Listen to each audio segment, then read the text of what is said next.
there is a place called Paras. That's where most of the people from that group, they came to India. That's why we call Parsis. So Paras is a small place in Iran or Persia at that time, from where about a few boats from there they came, and they say roughly around few hundreds and all only came from there actually. And then we basically, when we came here, there was one Dastur Naryosan Dawal. He was the one who actually was the main spiritual leader who accompanied this particular group from Paras. And there were basically they prayed all those things, and finally they came to know that India is the best place where we can prosper and multiply. So we reached one place in Sanjan in Gujarat, and there was a king called Jadi Rana. He was a Hindu king. So he, first of all, we were Persians. We speak only the Persian language. They could not understand. So through sign language and all, finally they said, we don't have any place for you. That's what the king said. So the Dastur, that Narisan Dawal, so he just put a lot of milk in the bowl and put sugar in that. He said, okay, we are just like sugar. We'll just mix it in the milk. We won't do anything. We will adopt your whatever culture is there. We'll speak the language which you want actually, but we will have our own religion. Well, okay, so the Parsis were part of a race that was in Iran, and basically there was a lot of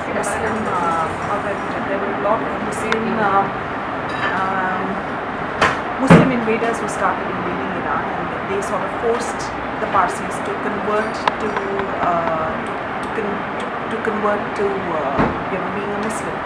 And that's when the Parsis decided that they were going to evacuate Iran and sort of move out of Iran and find a safe haven somewhere else where their faith would not be compromised. I think they sort of started off from Iran on a boat. They landed on the shores of Gujarat, and there was a king called Jaidev Rana who actually gave them safe passage and permission to sort of stay in Gujarat. His conditions were that they would obviously not convert, which is why if you look at the Parsi fire temples, they have huge walls and they don't allow others to sort of enter the fire temple, because we believe that that's the first sign of conversion, when you sort of open up your place of worship and somebody else sort of can also have access to their place of worship. That could probably be the first start of conversion, so to speak, and which is why, true to their word, Parsis have never ever forced anybody into conversion. We could have our space in following our own religion. We could, be a part of India and live in India. But the only restriction was that we had to follow a few of his conditions. One being that we had to have our wedding in the evening time, which was usually not really as per our customs. We were in Iran. Originally people used to get married in the morning, so we've changed with the times, and I think that was about the only condition that was required by the king. And they allowed us to follow our own religion, have a fire temple in Udvada, which is,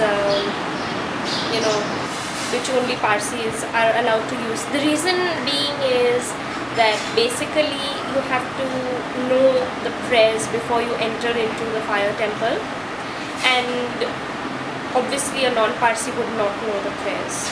So it wouldn't be right for a person to just walk into the fire temple. Some dispersed around to Surat, Navsari, basically it's around Gujarat, and a lot of people came to Bombay because Bombay was the hub at that time, and a lot of business was around.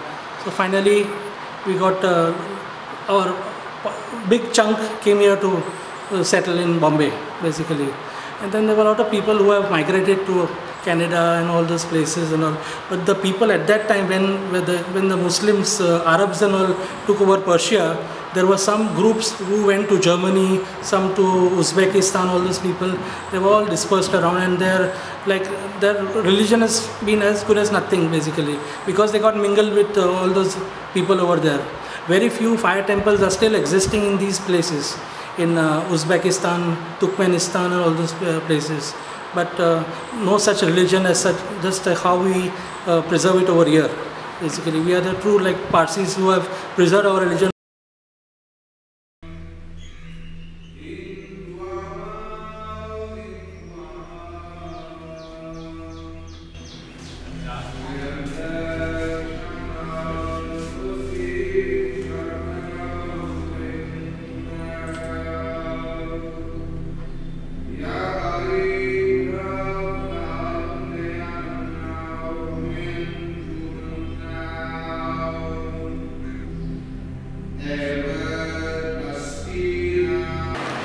Zoroastrianism is basically a very open religion in most respects, except for the fact that it's conservative about any intercaste marriage.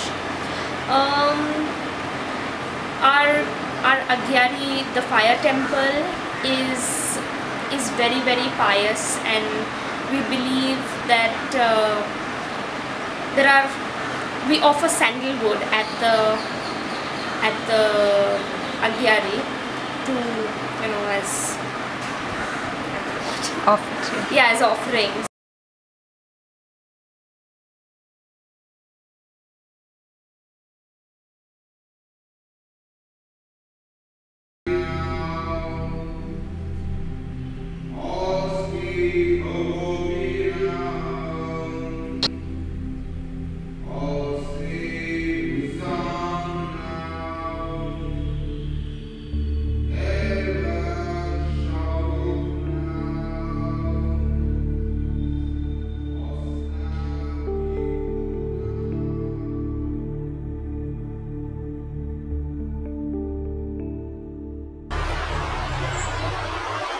We worship Aurangzeb, that is Lord of Wisdom.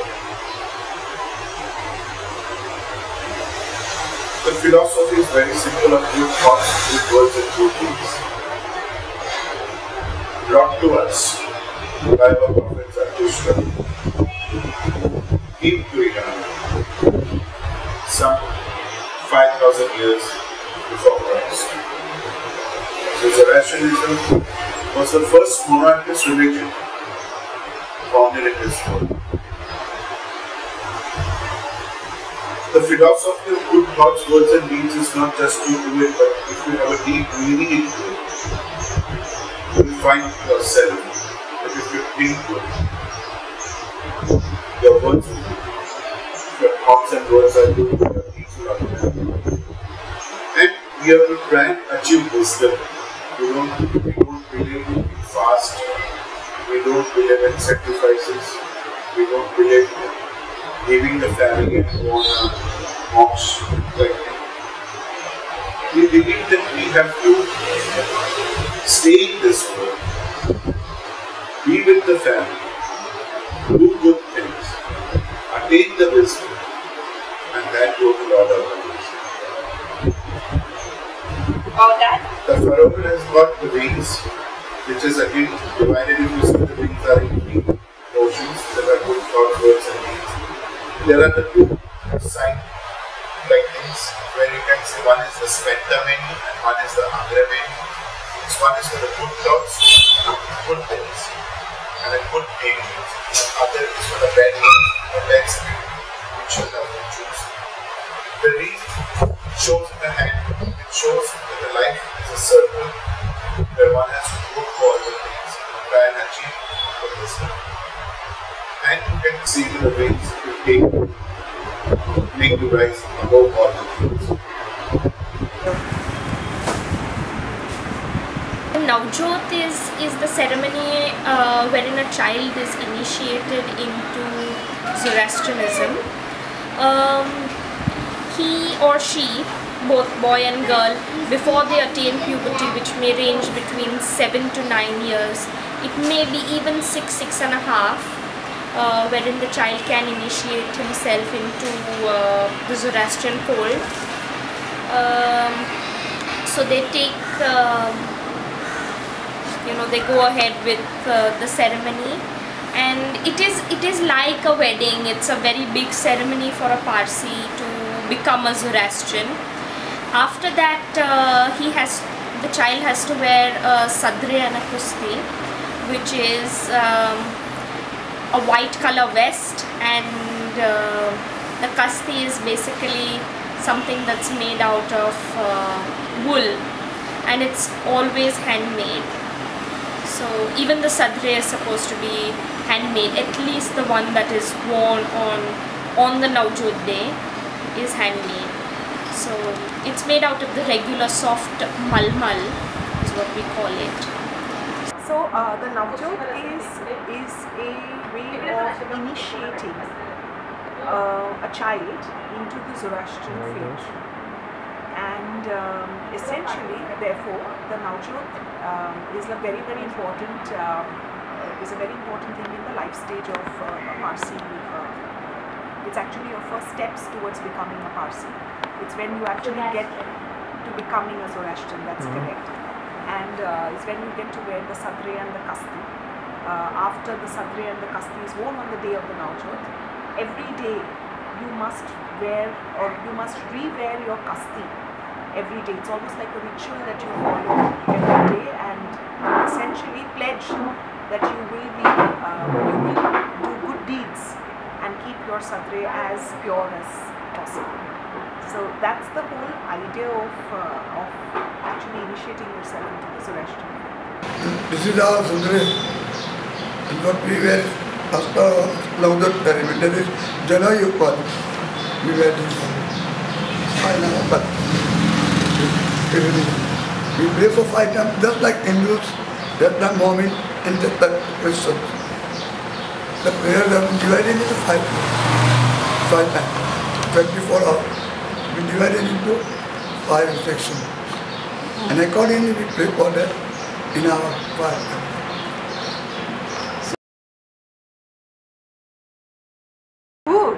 There is no dressing Parsi style anymore other than the ones that you see at the weddings. Parsis are very cosmopolitan now. But yes, there is a unique way of draping our saris. I think the way our saris are done also is very different. And I think that is unique. So you'll see the men with the dugleys, which is like a white, how do I put it, like a white overcoat that they wear. And they'll wear the fetas, which are like black fetas, and that's how that's how most people have seen Parsis in movies, with their black fetas and their dugleys, and the women with their lovely garas and with their scarves on their head. So essentially, yeah, I think they're very beautiful, and it's a culture that I think we've not been able to perpetuate, so to speak. So it's very important now that we preserve that, because there aren't too many people who can make garas anymore. Those craftsmen are now sort of slowly, the arts are dying out. So, and it's very expensive to buy a gara. So we have to do something to ensure that that part of our culture is preserved. This is a gara. This is a Chinese. There are different themes on the gara, and this is a Chinese theme. Every gara has got a different theme. It may have birds, it may have flowers, it may have whatever. These are all handmade. This is hand embroidered. Black, purple and red are the most common. And it usually doesn't come in a third color or fourth color. Very intricate. This design is beautiful. That's why I have it. So I don't have any other gara, and it's normally carried on from mother to daughter, or very rarely daughter anymore, but yeah, it moves on. With this I also have a purse that goes with it. It's really cute. But this was not mine, this was gifted to me. Every gara has a story. It's like a pattern that keeps repeating itself. And a gara takes about 4 or 5 months to work on. If a craftsman has to make a gara, depending on the the intricacy of the pattern, it can take anywhere between 4 months to a year to work.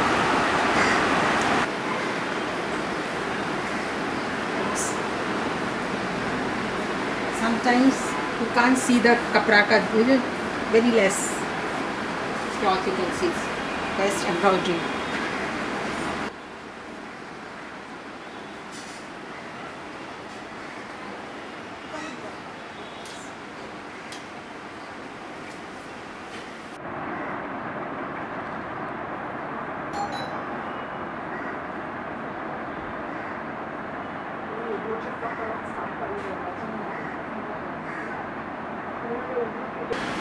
Because it has a subject.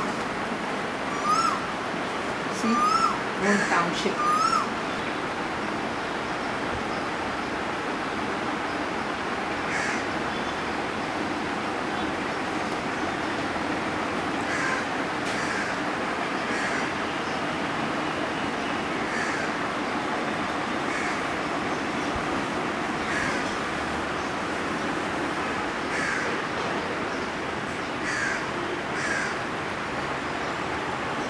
This is a core itself. We call this core. The border is called core. You can put them on a sari like this. It was like this. Now I'll put it in a sari like this. You want all of this one? Achha, this is very different work. You can see the difference. Yes. This is called Kakhana Moti. Moti is, you see the Kakhana Moti means the tiny pearls that stitches this. See the back. It's all hand woven, huh? Fascinating. Hand embroidery. Then The pricing is very varied. It can range from a good 4,000-5,000 and it can go on to a few lakhs. So it is more as per how intricate the work is, how detailed it is, whether it is hand embroidered or not. But a traditional gara is always hand embroidered. It is exactly like this.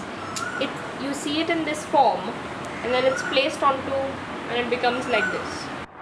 we'll get artificial like this. What's the name? Exactly. But this is real They call it silver. Zardoshi work. This artificial is called Zardoshi work. So even the children, for that matter, had the traditional vest, which was called a jhabla, which children would even start as young as 2 and 3. That also has embroidered work on it.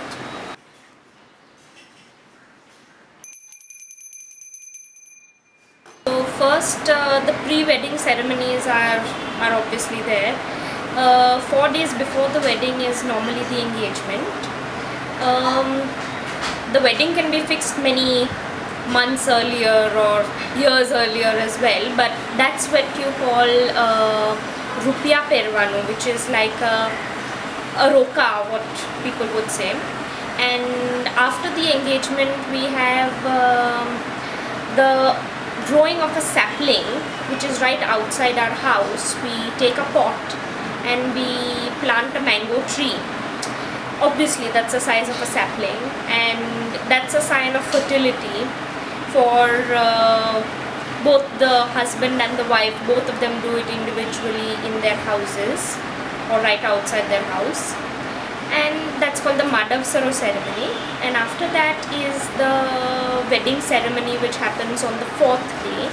So the day before the wedding is blank, and the last day of the wedding is when in the morning there is a ceremony that is held in the Agyari, wherein people just go and attend. Maybe a family member, may not be the bride or the groom. Thereafter the ceremony starts at about 4 o'clock, 5 o'clock in the evening, where the families go along with the bride and groom, and thereafter they have to have a sacred holy bath, and after that nobody is meant to touch the bride or the groom. And then they move move on to the stage where the bride's mother will welcome the groom and the groom's family on the stage, and the groom's family will be welcomed by the bride's mom. And once the ceremony starts on the stage, there are 7 ladies who are doing the ceremony along with the priest. They are participating by holding a thread, which is the holy thread which goes around you 7 times, more like the 7 feras. So even we have the system of a thread that is going around the bride and the groom, which goes around 7 times. The husband and the wife are holding one hand, and there is a cloth that's put between the husband and the wife, and in one hand there are grains of rice. So it's more of a fun custom wherein the cloth is dropped as soon as the ceremony gets over, and the rice grains are thrown over onto, you know, the opposite partner. So they say it's a game, of course, that whoever throws the rice grains first is going to be more dominating in the relationship. So that's how it is. After the ceremony is over, the bride and the groom go to the fire temple, which is in the same premise of where the wedding is held, and they go and ask for blessings from God, and that's about it.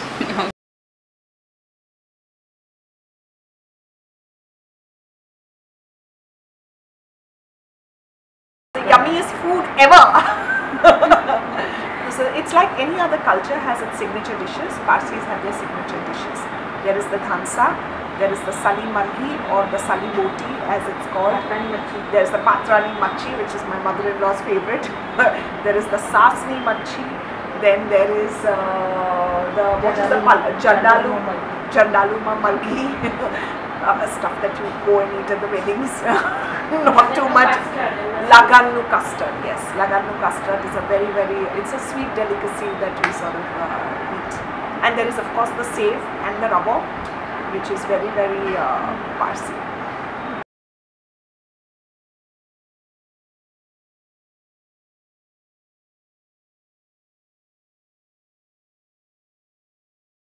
We Parsis are very fond of foods. We prepare food. Myself is preparing food over here in lots. I prepare myself the food over here. I got my cook too, but I also prepare. We prepare good food for Parsi like dhansa, we call it. Then curry, our Parsi's curry. And they are very fond of wine and that. We are very fond of that.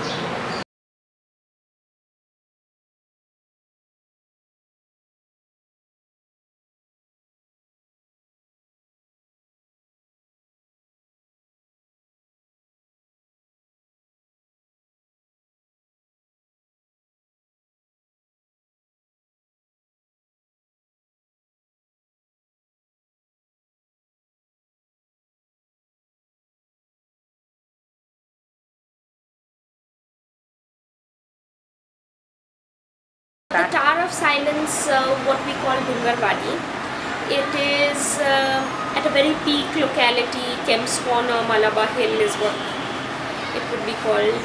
We've got lots and lots of land there, open space, lots of greenery. It's a beautiful, beautiful place just to welcome the people who are no more with us into a different world which is more like a paradise for them. So it's beautiful and green, especially in the monsoons. You can even see peacocks dancing around there, and there is a dokma, which is where the dead are disposed. It's a high towered building as in it's an open area. It's a round circular dome with a well in the middle, and it's got 3 sections, one for children, one for women and one for men, and where there are little tiny wooden blocks. There are tiny wooden blocks where the bodies are kept, usually it was meant that the vultures or any other carnivore birds were going to eat the flesh, and the bones would get disintegrated with time, with the wear and tear of the weather conditions, with the sun, and that's how the entire thing moves on, and the entire process is meant to be a natural process. But with the diminishing of the vultures today, and with probably almost extinction of the vultures, it's becoming a difficult task, and we've used solar panels, and the Parsi Panchayat has tried to aim to dispose the dead as naturally as it has been being done all this while. The belief is that like in birth you've been useful to everybody, in death too your death should serve a purpose to the nature around. And which is where this whole idea of, after the priest pray on your body, they pray on your body, the body, because the soul has already left the body, right? So now the body is nothing but just nothing, it's just a vessel left. So that vessel is basically taken to a place called a lokma, where it is kept, and the birds of prey sort of eat away that vessel, so that even in death a Parsi has been useful to the elements of nature around him. That is our ancestors, as per that, what you call, we cannot go for burial or on fire, means cremating, except when we are not having that type of facilities, then only we can do it. Otherwise it is absolutely stop, forbidden. We are not doing it. According to that, we have to just go to the, after making certain ceremonies of that body, we have to take it to the our Dungarwadi, where we can just dispose our bodies. We are just keeping it in the, and according to that sun rays, it gets melted. It's like this, the birds of prey are, burial places were in places which were very close to a forest or were at a height where these birds could sort of come in. In a place like Bombay now, you have a lot of concrete jungles. The birds themselves are perishing away. They can't live in a concrete jungle like Bombay. As a result of which, the birds are reducing. We did try to breed birds, but that didn't work either, because obviously these birds die in captivity. There are, now what they try and do is that they try to keep the body in the dogma, and they let, it's like a solar panel that's created where the body sort of perishes with the sun's rays. But that's where it is, unfortunately.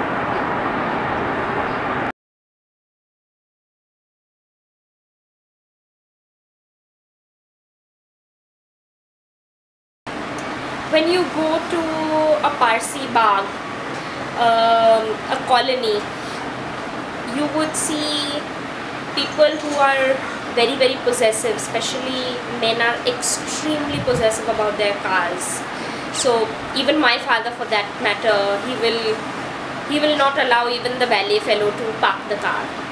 So it's just the love for cars and bikes. And when you go to a Parsi colony in the morning, you'll probably see, especially on a Sunday morning, you'll see them, polishing their cars and seeing that they're spick and span, and there'll be ladies who will be calling out, "Hey, machi wala, idhar aao upar," and there are very peculiar ways. There, what people say, a funny lot of people who've got their own funny ways of living, and we're a very fun-loving community. We have our peculiar way, which is very distinctive even for talking. So our Hindi is completely different from what any other person would say. So they would say, "Eh bhaiya, upar aa jao," So it is. They're very different and unique in their own ways. People may say, "Oh God, they're so silly," but I think we We just love the way we are. The way I look at it, in 15 years down the line, I'm going to be a rarity in this country because there aren't going to be too many Parsis if we don't do something about it right now. But yeah, it's nice being a Parsi because I think my religion is a fairly open religion. It never says that, you know, a woman is bad or a man is superior. It actually, if you look at it, Parsis, though we don't say it, but it's largely a material, how do I put it? It's a society which is dominated by women, and women are never told that, you know, that's something that a woman cannot do or can do. So I think we're a very, very open community, and I think that's one of the biggest advantages of being a Parsi, the fact that women have a big say in what the family does. We are just peaceful caste. We don't want anybody quarrel or anyone to just quarrel each other. We are just live and let live का ये इसके ऊपर अपना ये चलता है. I completely dig it to being a Parsi. I wouldn't have it any other way.